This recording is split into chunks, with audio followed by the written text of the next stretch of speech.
Hello out there. How's everybody doing? Is everybody pretty conservative in New York? Christopher Wright here to present you with another one of my infamous walk and talk videos.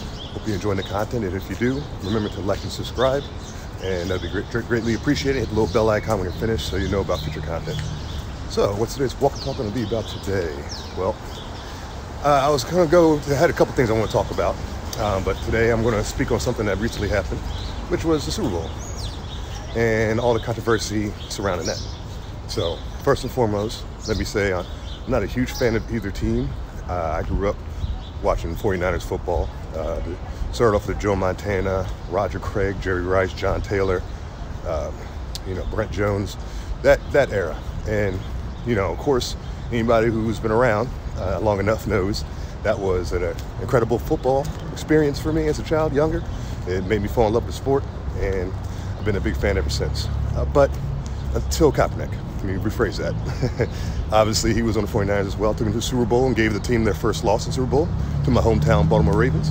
But either way, let's talk about the issue at hand, which is the whole controversy around the halftime show and all that nonsense. As you know, it was Adam Levine, Travis Scott, and Big Boy from Outkast. They all performed.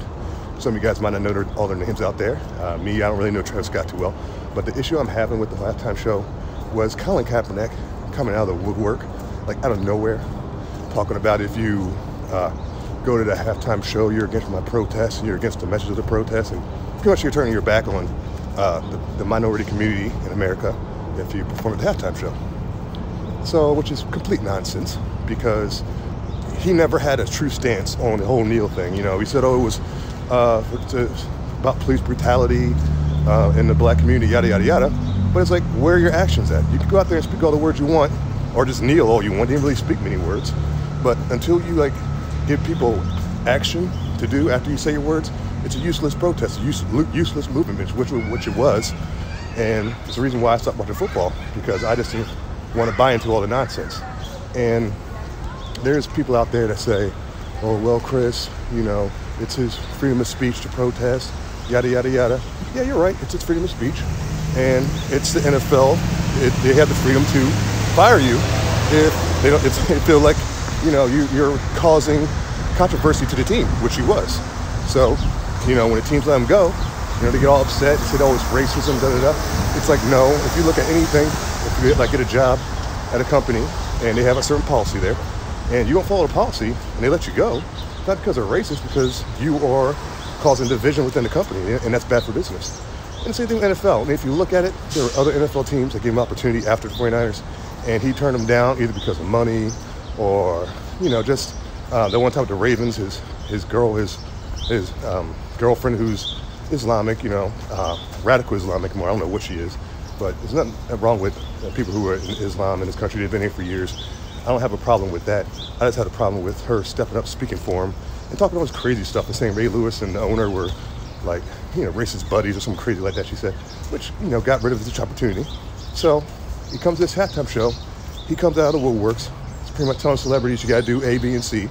And some of them listened and backed away, Meek Mill being one of them. And there were others that said, no, I'm not going to. This is a great opportunity for me in my career.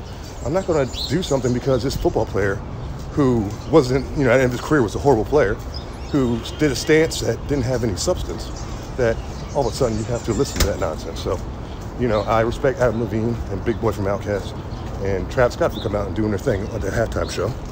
And if you looked at it, people were attacking Big Boy from Outkast, saying, he's a traitor pretty much. And then his guy who was in this group, the Dungeon Family, his big group, the overall group, not just Outkast, CeeLo Green came out and said, back off, man, leave the man alone. I've got your back, forget what these haters say, and these protesters, da-da-da-da-da. And he gets attacked for it, by, what they call Black Twitter. They came right after him, and then he had to come out and do an apology. And I'm sick and tired of these celebrities doing apologies, man. Just speak the truth and keep it moving, man. You got to apologize to anybody. They make it seem like you do, but in all reality, you don't have to apologize to nobody about your actions. If you're just speaking from the heart, use your freedom of speech. You're going to have people that are going to be haters, upset, but oh well, get over it. And so that's what happened, and that's the issue I was having. But, the performance is a good performance, overall. There was no controversy, no kneeling, no disrespecting the flag. Gladys Knight, oh my goodness. Oh my gosh, she did amazing. singing the national anthem. It was amazing. She sounded great. She looked great. And you saw that some people even came out to her, like Don Lemon had on CNN. He did an interview. And he was trying to, like, you know, how Don Lemon does, trying to corner her and make her look like a bigot and yada, yada, yada. And she just pretty much broke down the history of the national anthem for him and where it came from and what it means and what the lyrics mean. And just made him look silly. And, of course, he, you know, eventually slowly backed away. But, you know, it's just crazy that a legend like her, you know, has to get disrespected by a clown like Don Lemonhead. Like, give me a break. Like, this, he has no say in this woman's career and what she's done for music, for the black community. I mean, everything. This woman's amazing, and she came out there and did an amazing job. So I get nothing but love and credit for what she did last night. Very appreciated. And you know, that's, you know, the issue I'm having. And the game overall, to be honest with you, the game was kind of boring. You know, it was like what 3-3 at halftime, and you know, it's like got to the end of the game. I mean, it's a defensive game or whatever, yada yada yada. But you know, I wasn't too pressed by the game. But to be honest with you, I'm not a huge Patriots fan, but I am glad they won, because you saw what the St. Louis Rams, or not St. Louis Rams, but the Los Angeles Rams, makes perfect sense, LA, came out and said, oh, if they won, then they don't want to, they probably won't sit down with the president, yada yada, and probably do what the Golden State Warriors did and do the whole Barack Obama thing. Oh, we'll just talk to Barack Obama, but we won't talk to the current POTUS, like straight disrespect. So they're going to make a big drama out of the White House dinner for the champions of the Super Bowl champions. And I didn't feel like going through that drama again, man, and that nonsense. Like, oh my gosh. Because, you know, everything Trump does is just wrong. So he could have, you know, have a 5-star meal ready for him, and then they say, oh, really? The steak wasn't medium rare? It was well done? Like, are you kidding me? You know, so they'll find anything to complain. So, you know, I'm glad that they just didn't get a chance to go. The Patriots are going. And as you know, Tom Brady had the MAGA hat in his locker room. And it caused everybody to just, you know, freak out and, you know, have a heart attack and all that good stuff. But I got to give the man props, you know. He stood by the president.